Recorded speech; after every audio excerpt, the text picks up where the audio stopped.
Telangana CM Revanth Reddy deputy CM Bhatti Vikramarka Delhi వెళ్లనున్నారు. రేపు CM రాత్రికి డిప్యూటీ సీఎం ఢిల్లీ ఫ్లైట్ ఎక్కనున్నారు.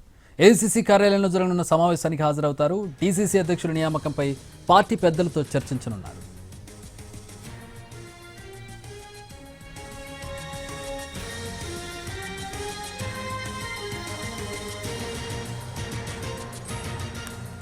రేపు సీఎం రాత్రికి డిప్యూటీ సీఎం ఢిల్లీ ఫ్లైట్ ఎక్కబోతున్నారు. ఏఐసీసీ కార్యాలయంలో జరగనున్న సమావేశానికి హాజరవుతారు. డీసీసీ అధ్యక్షుల నియామకంపై పార్టీ పెద్దలతో చర్చించబోతున్నారు సీఎం అండ్ డిప్యూటీ సీఎం. మా ప్రతినిధి చారి జాయిన్ అవుతున్నారు. ఢిల్లీ పర్యటనకు సంబంధించి మరిన్ని వివరాలు తెలుసుకుందాం. చారి, డీసీసీ నియామకాలకు సంబంధించి చాలా ఫోకస్ పెట్టింది కాంగ్రెస్ పార్టీ.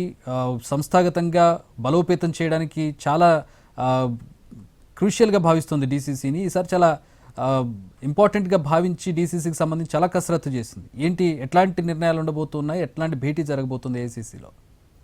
ఈ వారంలో డీసీసీ అధ్యక్ష నియామకానికి సంబంధించినటువంటి కసరత్తును పూర్తి చేయాలనేటువంటి ఆలోచనతో పార్టీ ఉంది. స్థానిక సంస్థల ఎన్నికలు కూడా జరిపేటువంటి ఆలోచన చేస్తుంది కాబట్టి పూర్తిగా పార్టీ నాయకత్వాన్ని స్ట్రెంథన్ చేయాలనేటువంటి ఆలోచన చేస్తుంది. ఇప్పటికే ఏఐసీసీ నుంచి పరిశీలకులు వచ్చి ఎవరైతే ఆశావాహులు ఉన్నారో పార్టీ కోసం పనిచేస్తున్నటువంటి వాళ్ళు ఎవరు అనేటువంటి ఫీడ్బ్యాక్ అంతా కూడా తీసుకున్నారు. వచ్చినటువంటి దరఖాస్తులు వీటన్నిటి మీద కూడా ఇప్పటికీ ఏఐసీసీ పరిశీలకులు ఒక అభిప్రాయానికి వచ్చారు. మొత్తం ఉన్నటువంటి జిల్లాలకు సంబంధించి జిల్లా అధ్యక్షులు ఎవరు ఉండాలి, పార్టీకి కమిట్మెంట్ గా ఉన్నటువంటి వాళ్ళు ఎవరు, 5 ఏళ్లుగా కాంగ్రెస్ పార్టీ కోసమే పనిచేస్తున్నటువంటి వాళ్ళు ఎవరు, ఇలాంటి క్రైటీరియాని పెట్టుకున్నారు. కాబట్టి వీటి ప్రాధాన్యత క్రమంలో డీసీసీ అధ్యక్షుల నియామకం చేపట్టాలని ఏఐసీసీ భావించింది. దీనికి సంబంధించి ఇప్పటికీ ఏఐసీసీ పరిశీలకులంతా కూడా ఒక నోట్ ని సిద్ధం చేశారు. దీని మీద చర్చించడానికి తెలంగాణ కాంగ్రెస్ లో ఉన్నటువంటి ముఖ్యమైనటువంటి నాయకులందరినీ కూడా ఢిల్లీకి పిలిచారు. దీంట్లో PCC chief Mahesh Goud, CM Revanth Reddy, అలాగే డిప్యూటీ సీఎం భట్టి విక్రమార్క, వీటితో పాటు ఉత్తమ్ కుమార్ రెడ్డి కూడా ఢిల్లీకి వెళ్లేటువంటి అవకాశం ఉంది. సాయంత్రం డిప్యూటీ సీఎం భట్టి విక్రమార్క ఢిల్లీకి వెళ్తున్నారు. రేపు ఒకవైపు జూబ్లీహిల్స్ ఎన్నికలకు సంబంధించినటువంటి సమావేశం మార్నింగ్ ఉన్నటువంటి నేపథ్యంలో ఆ సమావేశం ముగిసిన తర్వాత సీఎం రేవంత్ రెడ్డి ఢిల్లీకి వెళ్లబోతున్నారు.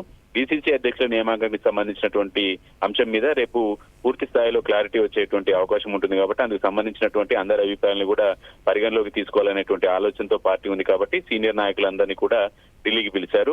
రేపు 3 గంటలకి ఏఐసీసీ కార్యాలయంలో సమావేశం ఉంది. ఈ సమావేశంలో పాల్గొన్న తర్వాత తిరిగి హైదరాబాద్ కి సీఎం, డిప్యూటీ సీఎం, మిగతా నాయకులంతా కూడా రాబోతున్నారు హైదరాబాద్ కి. All right, thanks for the updates.